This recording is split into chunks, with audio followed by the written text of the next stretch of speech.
हरे कृष्णा, राधे राधे। आज मैं आपको धनतेरस की कहानी सुनाने जा रही हूँ। प्रेम से बोली लक्ष्मी माता की जय हो, विष्णु भगवान की जय हो। एक समय भगवान विष्णु मृत्युलोक में विचरण करने के लिए जा रहे थे तो लक्ष्मी जी ने उनसे कहा, प्रभु मैं भी आपके साथ पृथ्वी लोक पर चलूंगी। तब भगवान विष्णु ने कहा, अगर आप मेरी बात मानेंगी तब मैं आपको अपने साथ ले चलूंगा। मैं जो भी कहूँगा आपको वही करना पड़ेगा। तब लक्ष्मी जी ने कहा, ठीक है प्रभु, मैं वही करूँगी जो आप कहेंगे। तब भगवान विष्णु के साथ लक्ष्मी जी भी भूमंडल पर आ गईं। कुछ देर के बाद एक जंगल में पहुंचकर भगवान विष्णु ने लक्ष्मी जी से कहा कि मैं दक्षिण दिशा में जा रहा हूँ। जब तक मैं ना कहूँ तब तक आप उधर मत आना। आप यहीं पर ठहरो और मेरा इंतजार करना। विष्णु भगवान दक्षिण दिशा की ओर चले गए।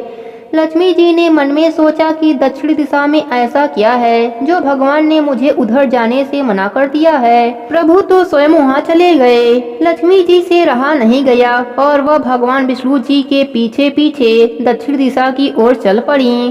दक्षिण दिशा की ओर चलते चलते उन्हें एक सरसों का खेत दिखाई दिया जिसमें खूब फूल लगे हुए थे। सरसों की फूलों को देखकर लक्ष्मी जी मुग्ध हो गईं और फूल तोड़कर अपना श्रृंगार करने लगीं। श्रृंगार करने के बाद लक्ष्मी जी आगे बढ़ीं। आगे जाने पर उन्हें एक गन्ने का खेत मिला तो लक्ष्मी जी ने गन्ना तोड़ लिया और तोड़कर गन्ना खाने लगीं। उसी वक्त वहां पर भगवान विष्णु जी आ गए और लक्ष्मी जी को गन्ना खाते हुए देखा।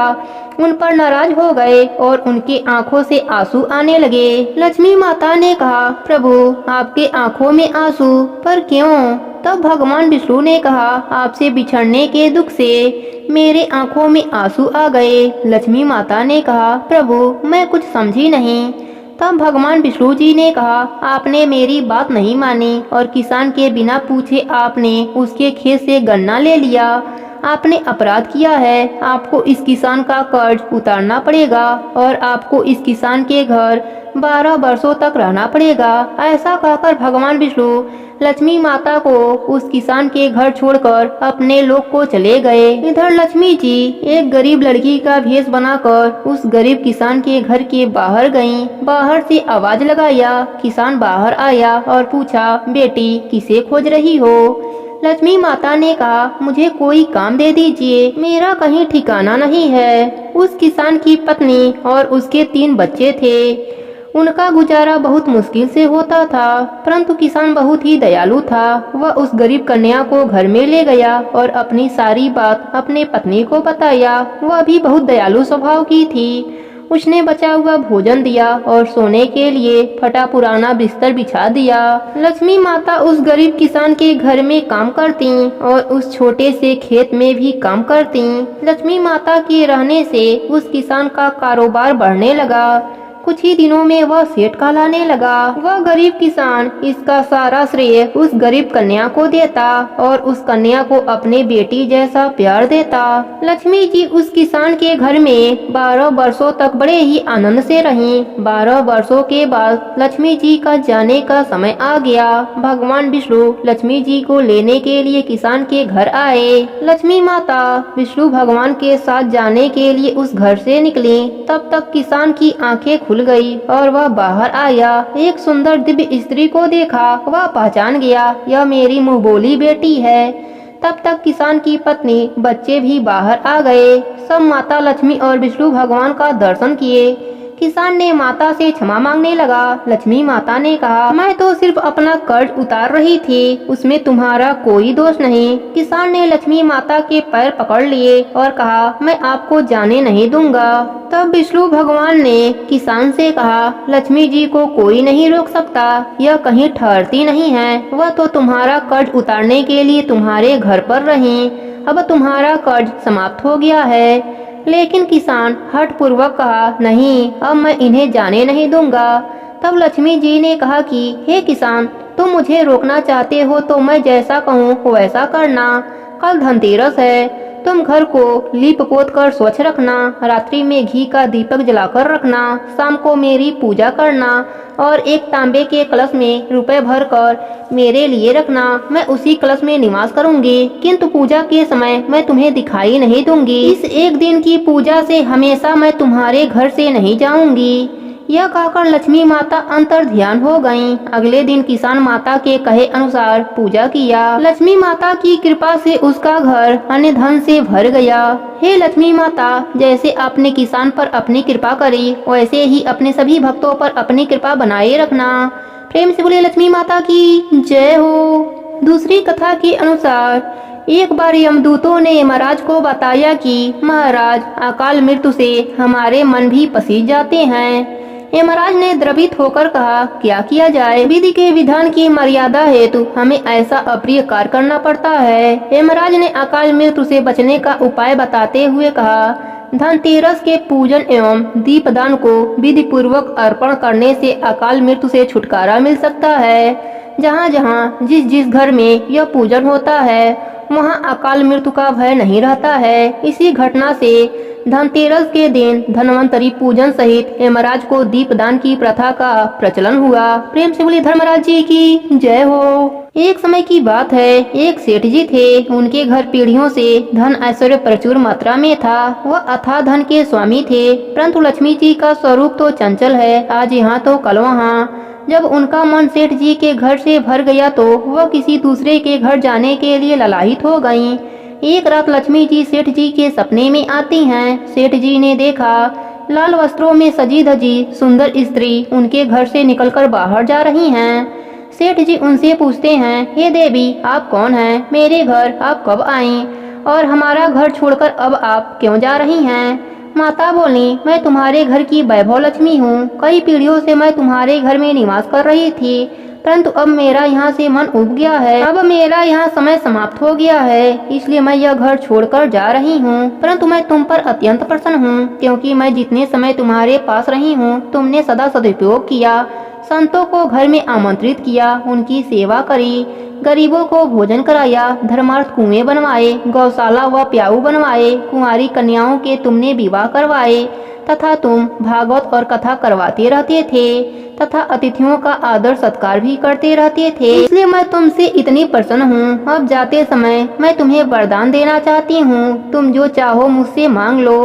अब सेठ जी सोचते हैं कि मैं अकेला क्या वरदान मांगूं? मेरी 4 बहुएं हैं, मैं उनसे पूछकर वरदान मांगूंगा। एक दिन का माता रानी से समय ले लेता हूँ। तब सेठ जी लक्ष्मी जी से बोले, माता, मेरी 4 बहुएं हैं, मैं उनसे सलाह मशवरा लेकर आपको बताऊंगा कि मुझे क्या वर चाहिए। लक्ष्मी जी बोली, ठीक है, मैं कल फिर से आ जाऊंगी, तब तुम मुझसे अपना वर मांग लेना। ऐसा कहकर माता अंतर ध्यान हो गईं। अब सेठ जी सुबह उठते ही चारों बहुओं को बुलाया और उन्हें अपने सपने के बारे में बताया और उनसे सलाह मांगी। सेठ जी की सबसे बड़ी बहू बोली, आप माता रानी से सारा गोदाम अनाज से भरवा लेना, ताकि हमें खाने की कभी भी कमी न हो।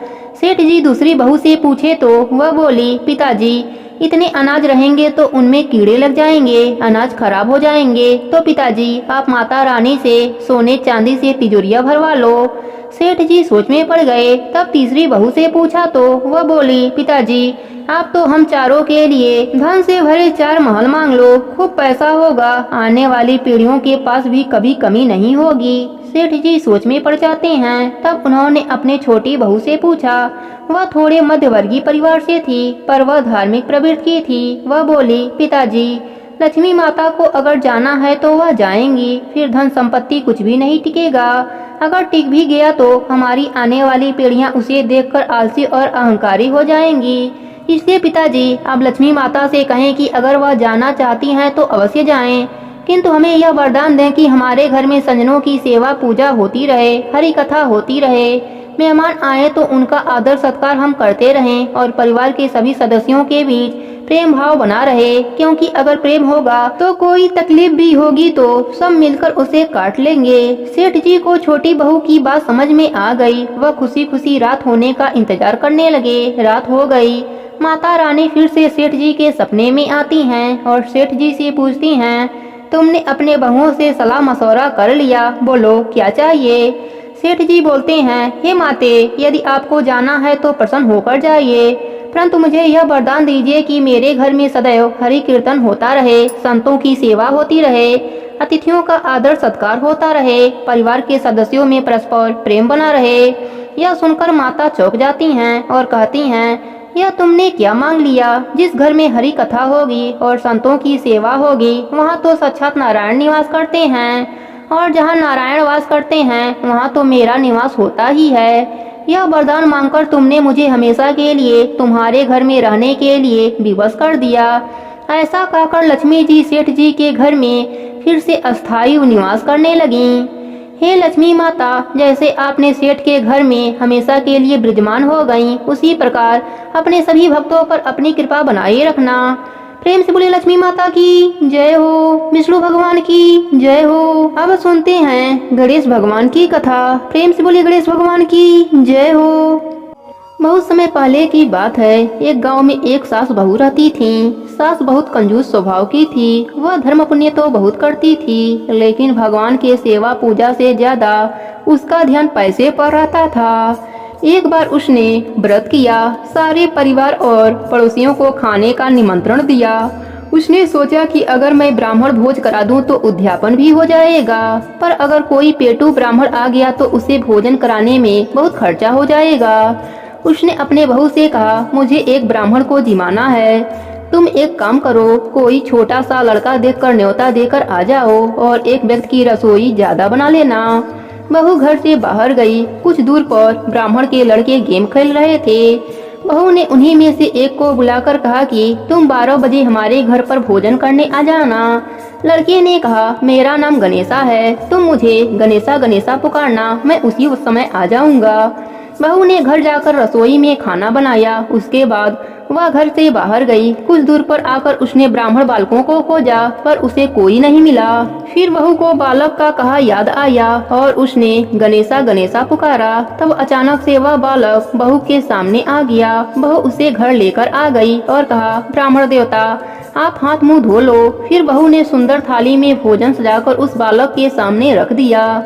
सास छोटे से ब्राह्मण को देख बड़ी खुश हो रही थी। साथ ही मन में सोच रही थी कि बड़े ही कम खर्च में ब्राह्मण भोजन हो जाएगा। उस बालक ने पूरा भोजन समाप्त कर दिया। फिर और भोजन लाने को कहा। वह खाता ही जा रहा था, उठने का नाम ही नहीं लिया। धीरे धीरे वह बालक पूरे घर और मेहमानों का भोजन चट कर गया। सास बहू को मन ही मन कोस रही थी कि कैसे को न्योता दिया, पर अब क्या किया जा सकता था। भोजन करने के बाद उस लड़के ने दक्षिणा में चांदी का सिक्का मांगा। यह बात सुनकर बहू का बुरा हाल हो रहा था। उसके पास चांदी का सिक्का नहीं था। बहू सास के पास सिक्का मांगने आई। सास ने उसे 2-4 बातें सुनाकर चांदी का सिक्का यह सोचकर दिया कि अगर दक्षिणा नहीं दिया तो ब्राह्मण भोजन का पुण्य हमें नहीं मिलेगा। बहू ने ब्राह्मण बालक के पाँव पूजे और सिक्का देकर उसे विदा किया। जैसे ही वह बालक विदा हुआ, तब सास बहू ने मुड़कर घर के भीतर देखा। घर में खूब हीरे मोती चमक रहे थे। सास बहू दोनों धन देखकर बहुत खुश हुए और बोले, गणेश जी का हम पर कृपा हुआ है। हमारे धन्य भाग जो हमारे घर गणेश जी भोजन करने पधारे।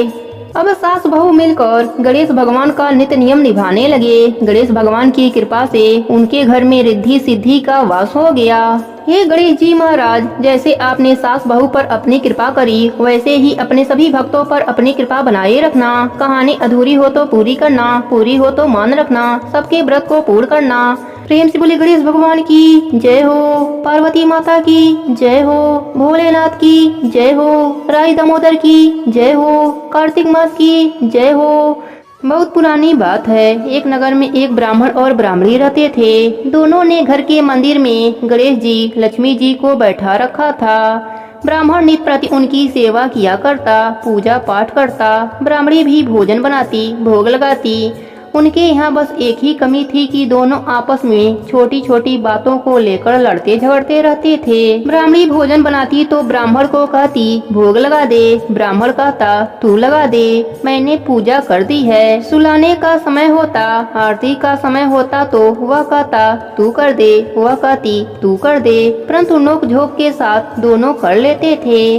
कार्तिक का महीना आया। दिवाली के दिन ब्राह्मणी ने भोजन बनाया और ब्राह्मण को कहा भोग लगा दे।